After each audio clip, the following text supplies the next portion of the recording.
Welcome back to the class, everyone. We've got another GAC going on here. We're currently in the second match of the third week of 3v3. We won our last one. Go ships. That's cool. Now today we're up against Mini Todacane. Not really sure what that means, but oh, he started attacking. He's going for top wall. Okay, so I'm really tempted to click on that. But we'll come back to that in a minute. Let's go ahead and first off, pull up what the match actually is going to look like. Like, what are the stats here? So again, this is our opponent. He has a risk rating of 100. So we're back up to these kind of really rough matchups where he's got 450 more relic levels than us. And I mean, that's really the biggest thing. I mean, he's got Rain, he's got Star Killer, because nowadays who doesn't? I'm really paying the price for going for Lord Vader instead of Star Killer right in the beginning, because now we're getting to the point where pretty much even every free-to-play player has him, and it's not great for me. So he's got 2 Star Killer's Omicrons. We obviously have 0. We do have the First Order TIE Pilot Omicron, and I think we have the Dash one on him as well, but the Dash one isn't as big of a deal in 3v3. Modding wise, we actually put up a pretty good fight. So we've got him beaten plus 25s, which is pretty normal for us. We have him barely beaten plus 20s, and he has the pretty darn beaten the other 3 categories. Okay, so this is impressive, but it's just aesthetically pleasing as well. He has exactly 1,000 6-dot mods. That's kind of cool. I like that. Good for you, buddy. But then, yeah, he's got more plus 10s and a lot more plus 15s than us. He's got a lot of plus 15s. So that's pretty much his overall roster. Pretty typical. Material advantage, 450 relic levels, Star Killer, Ray. You guys know how it goes. So we're going to close that down for a second, and let's look at... I want to see what he's attacked. Because we're only like 45 minutes into the start period. Why would he start... It's weird that he would start top 2. Like, nobody does that. So, he took out my Boba Zam team, which that's fine. Maybe he just had like a perfect counter for it, and he just went for it. I don't know. That's not the worst move in the world. Hasn't touched my bottom row, but it looks like both me and him have very similar strategies in the sense that we put like these A- teams, like not quite Galactic Legends, all in our bottom front wall to draw out Galactic Legends, and then it looks like we both got Galactic Legends on our back walls. So I've done the same thing that I've been doing last time, JMK Lord Vader. I was scouting this guy, and I'm not gonna lie, I don't really know what I'm gonna use against a lot of the stuff that he has. We're gonna have to figure it out as we go. But like, because a lot of these teams are hard. CLS, we're probably gonna try to JTR that. Really not sure what we're gonna use against Gas. I'm tempted to use Nest here, but this team's really well modded. Maybe we Trooper this, and then maybe this is Bad Batch. We'll just have to see. I mean, you guys will see here in a really quick minute, but I am very skeptical on a lot of these fights. We'll get to Geo actually, we don't get to Geo the BAM team. We'll probably try to Padme that. Not sure if it'll work with Wrecker instead of GK though. Weird team? Maybe? I don't want to use C on that. I don't know if there's another alternative though. This team's pretty bad. And then Star Killer. I don't know what to do there either. So yeah, we have... Yeah, there's a lot of very interesting teams that he's got on defense. A little bit out of the norm. I mean, we're still getting used to 3v3 here. So, I mean, let's go ahead and find out what we do. All right, we got these battles to get to. And I made the fun choice to leave the calculator up during this battle because it was down for me, so I didn't see it, but everyone else had to deal with it. This battle goes okay. So we immediately get control of Nubak. Everything lands on him. That's great. We're still putting everything onto our JTR because our BB-8 is R1 and he won't be able to take a hit from anyone. Things are going pretty well, except for right now, our JTR didn't get the cleanse that her unique provides, so we ended up losing that battle because she was one shot. So we're now going to go ahead and try to take in our Nest versus Jedi Knight Revan. This is a counter that can work. It has very, very, very delicate, however. There's a lot of moving pieces around. The biggest thing is, number one, so a lot of people thought this in chat, Jedi Revan reduces max health against Nest.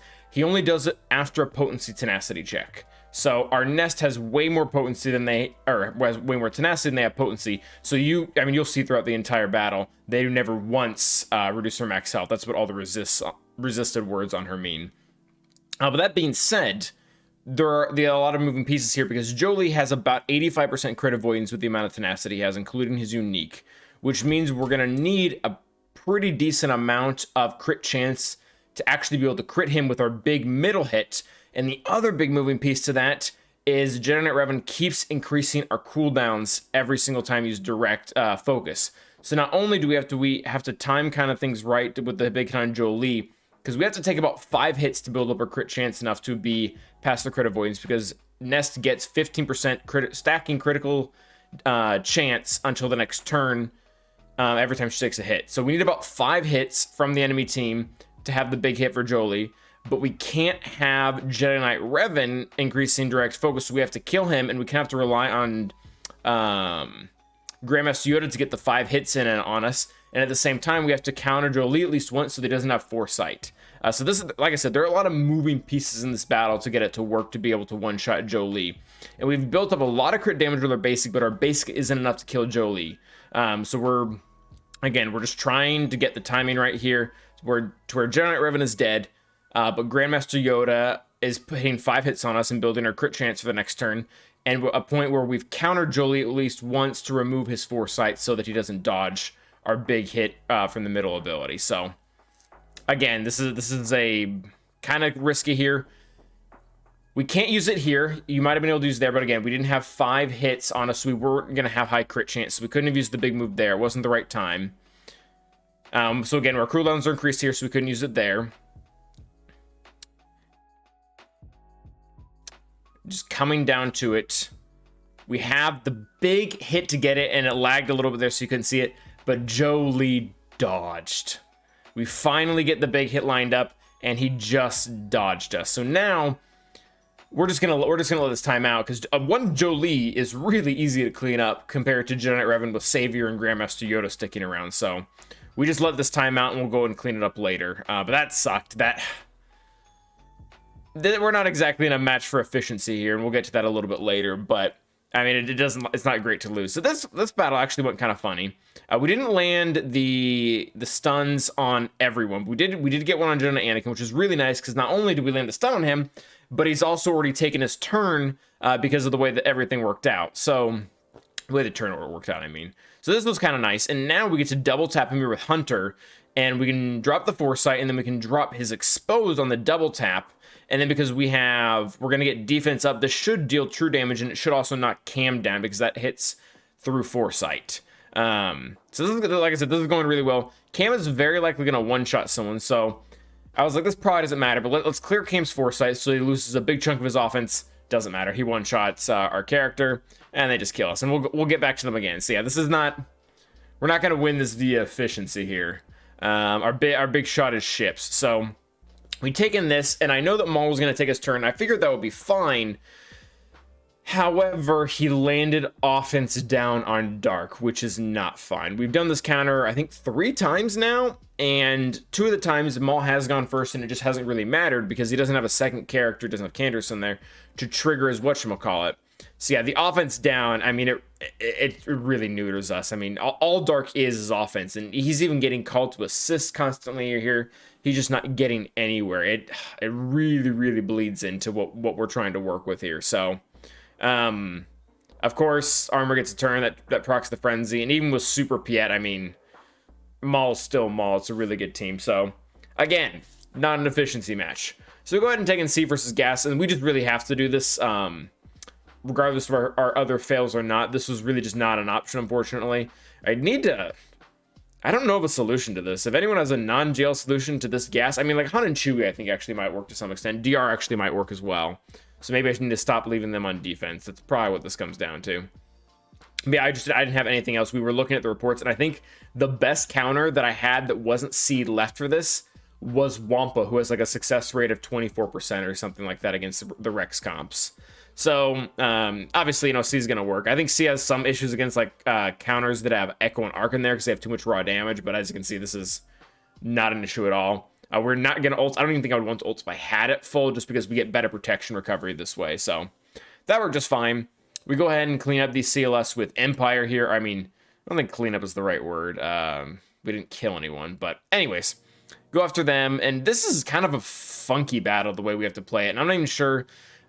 Every single time I do a CLS or an Empire versus CLS battle, I always get super conflicting, and this is an excuse, but like super conflicting results from chat about who's to kill first. And it's really almost kind of funny because everyone who has an opinion on it makes it sound like it's the obvious only solution. Like, well, of course you have to go for CLS first.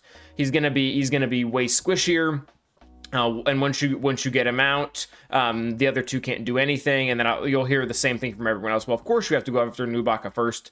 He doesn't have the learn control Zeta, so his defense is a lot lower, and once he's gone, his stats are gone. So all that to say that we went ahead and fractured. We went for the option of Nubaka in this one.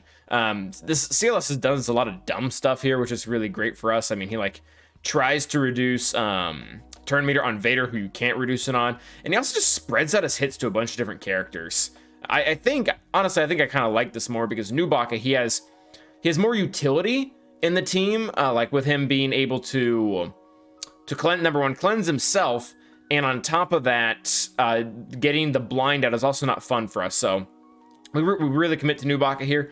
Maybe should have fractured CLS because we were going to kill him anyway, but I wasn't paying enough attention to Vader's cooldowns to know that was going to be the option. So we go ahead and take out 3PO2 just so we don't have to worry about him. And I mean, from here, there's nothing they're going to do. I mean, Thrawn's going to hold CLS's arms behind his back, and Vader's going to punch him in the face. So we still need to get through this bottom wall that we dropped a ton of battles on. So we go ahead and take in Jedi Knight Revan versus Maul, and this is really annoying, actually. So Bo-Katan opens with a Daze, which, you know, that makes sense that the AI would do that. That's a smart play. But at the same time, this really sucks for us because now obviously we want to mark Maul, we want to kill Maul, because once he's dead, the game is over. But at the same time, I need my characters not to be dazed so that they can be called to assist. So ultimately what we end up doing is we call in Grandmaster Yoda with the lead ability just to get that going around. I did like to steal the Retribution. I thought that was a good idea, and I kind of stand by that, honestly. And then we just try to bide our time until we can get around to mark Maul. Try to get some big hits on him. We do land the crit. So that was really nice, and then we had enough damage to kill him. So this isn't like the best counter in the world, but at the same time, today it worked. Today it worked, so we're gonna run with it. Probably could have put it on auto at this point. It's not gonna make a huge difference as to what we do. Once Maul's gone, there's really no DPS, especially against the survivability of Jedi Knight Revan lead and Jolee. Yeah, so speaking of Jolee, we have to clean up that old guy. We probably could have done this with a number of teams. I wanted to take in something with Armor Shred just so that he would be pretty killable. He has a good amount of survivability, but really there are a lot of things within the Jedi Knight Revan team that give survivability to him. Oh, also I clicked auto, and then they all taunted, which it doesn't really matter. Like the auto's playing this all wrong, but it's once Jolee has about 3 stacks of armor shred on him, he pretty much has next to 0 defense, so he just dies. So that worked well. I wanted something budget to kill these two characters, but these two characters are honestly quite good. They're quite good, and the AI, again, didn't play this perfectly. It kept hitting bigs and giving me bonus turns, and then we got it down to just these two, and then, this sucks. Cam, he swaps stances, and then with his special move here, he dazes Princess Leia, and I hate how this is coded in the game, but the double or triple taps that some characters have are essentially just them assisting themselves, so if they're dazed, they don't double tap. Although I wanted to see who was the better master of Makashi, kind of for funsies. Turns out, it's Dooku. So that was fun. 26 banners, whoop. We get to the back wall, and they have Rey in the back, so I'm really glad that we at least kept one Galactic Legend for Rey, and then we have one more for JML up top. And we go ahead and use the same strategy we've been using recently, which is our SLKR Mon Mothma versus Rey. This works because they can't target Mon Mothma with the Whirlwind, so she gets to stick around until the ult hit comes around. And when the ult comes around, SLKR will take half the damage that he would if he were alone, so that it doesn't kill him. This is a very high offense Rey. I think she was just shy of 12k. So not the highest in the world, but, you know, SLKR wasn't about to tank her ult on his own. So now this is great. We've got Holdo dead, which is cool. But what's really great is we're getting ults before she gets her second ult. So that pretty much just means that we're going to be able to be in damage immunity before she gets to use her big move. So we do have ult for 2 turns, which is really nice, because I didn't check her speed before this, and I wasn't sure if we were going to lap her, because she has reduced speed while in that mode. So luckily we had the 2-turn ult, so we were able to whack her. And then we just needed enough damage so that she didn't get another ultimate, and that was very easy to pull off. Now we have to do the JML mirror. I was originally going to use C here, but we had to use C against Gas, and this is, I mean, this fight is, this is just kind of a joke. Not every team is a speed meta team, but man, JML mirror Talk about a speed meta, man. So we go first, and then we just keep calling our allies to assist so that we can get to our ult. And I mean, we just kill Kenobi instantly because he was taunting. I don't like this comp, by the way.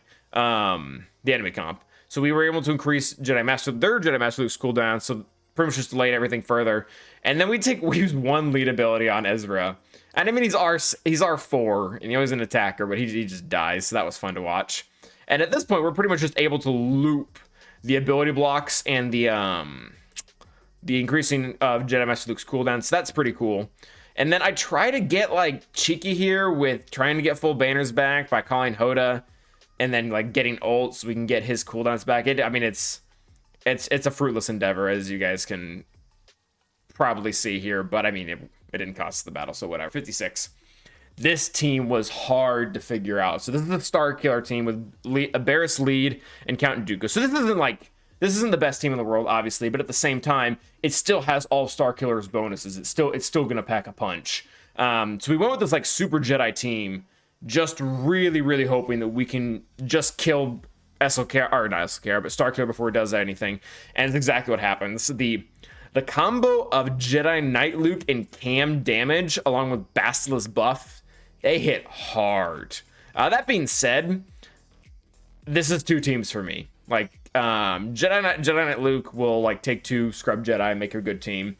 And then Bastila Cam is a really great team, and that's great. And yeah, this fight doesn't go super well. I've used Padme and Ahsoka and GK versus most Han Chewie teams, and Wrecker I don't think was super great there.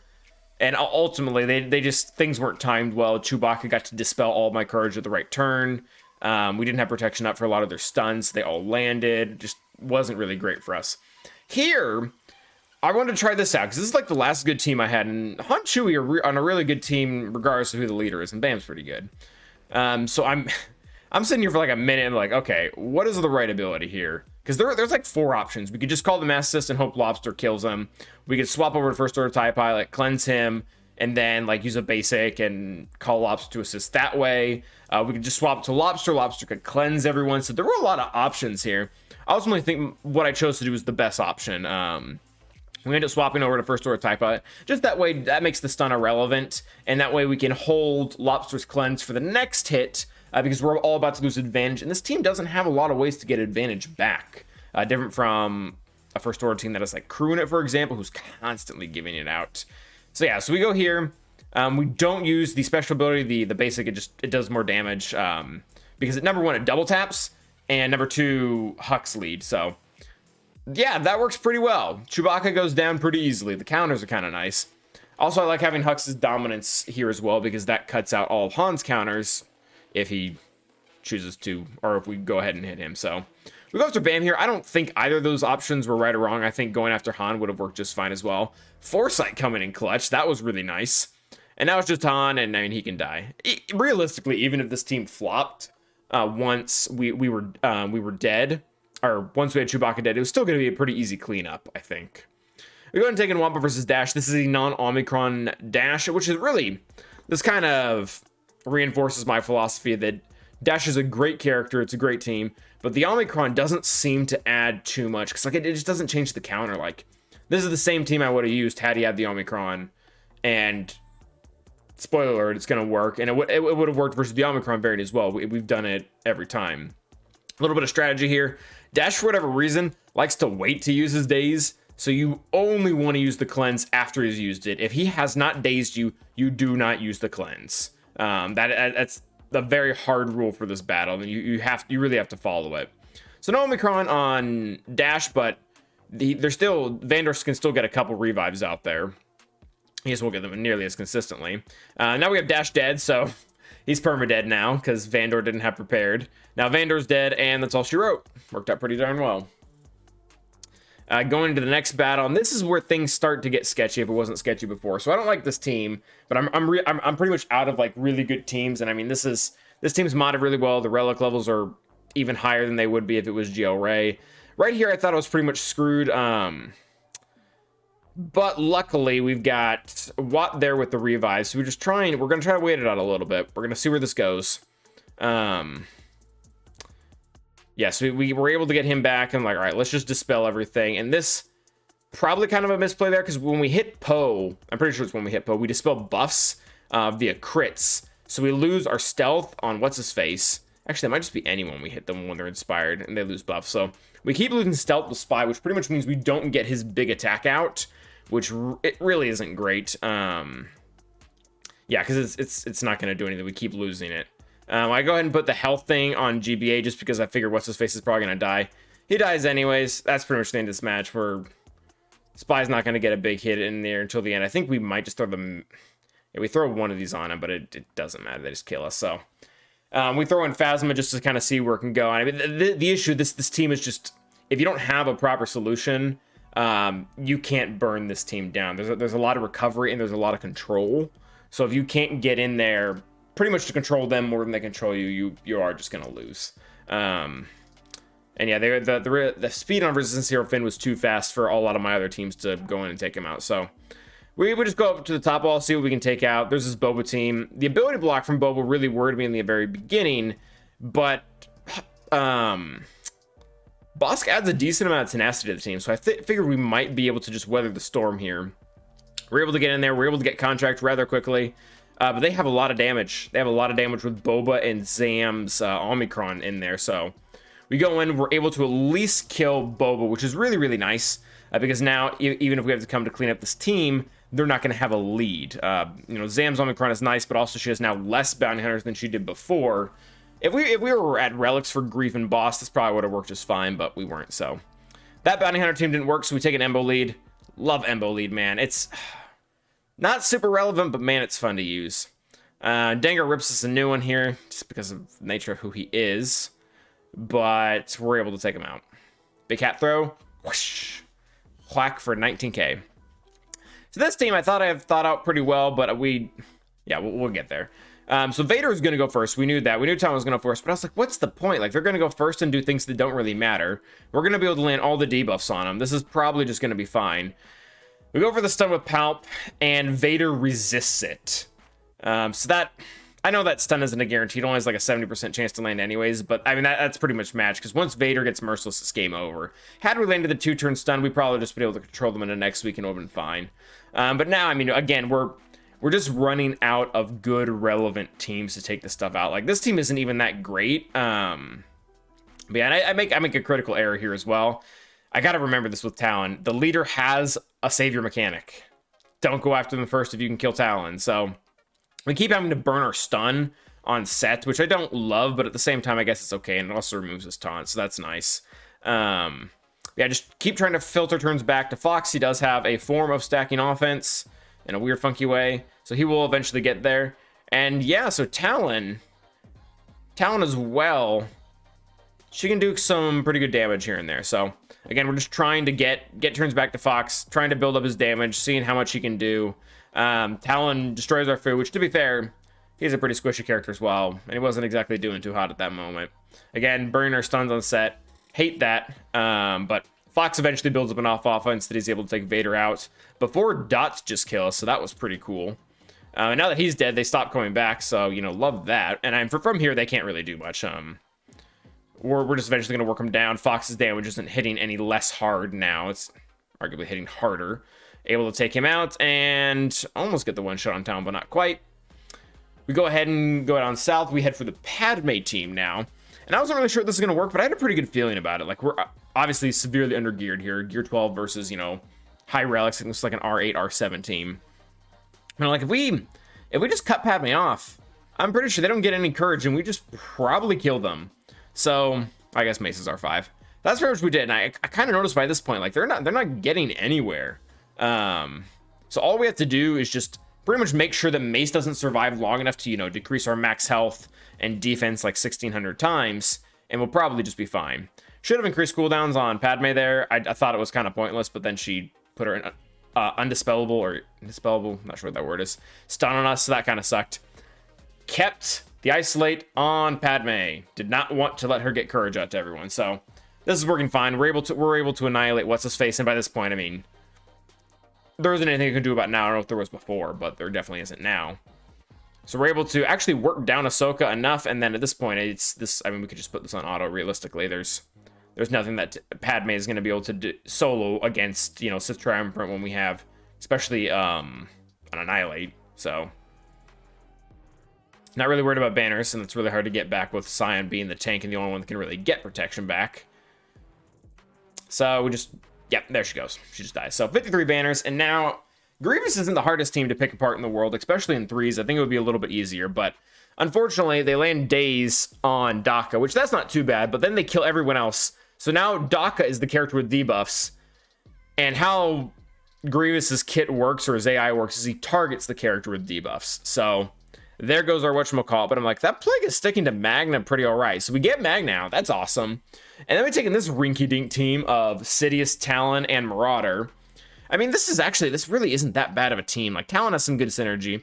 The healing immunity from Sidious is very important. And then, I mean, Marauder is just overall, like, even if he's not doing as much damage as he does in the Darth Revan team, he is reducing Nest's max health, which in turn reduces her max, not her max, but her bonus protection. So we get her out, and then I'm like, oh, this is a win. Grievous will be super easy to clean up now. And then Talon's revive kicks in. We get the frenzy going. Sidious gets his special, so we're able to trigger the frenzy. The hits are getting bigger, and then Grievous just dies. So that is going to be the end of the fights. And this is how the battle turned out. So we weren't able to kill that Finn team that we had used. We tried to use Phasma against. We tried to use Geos against. It just had too much control. Couldn't get it down. Our opponent left ships.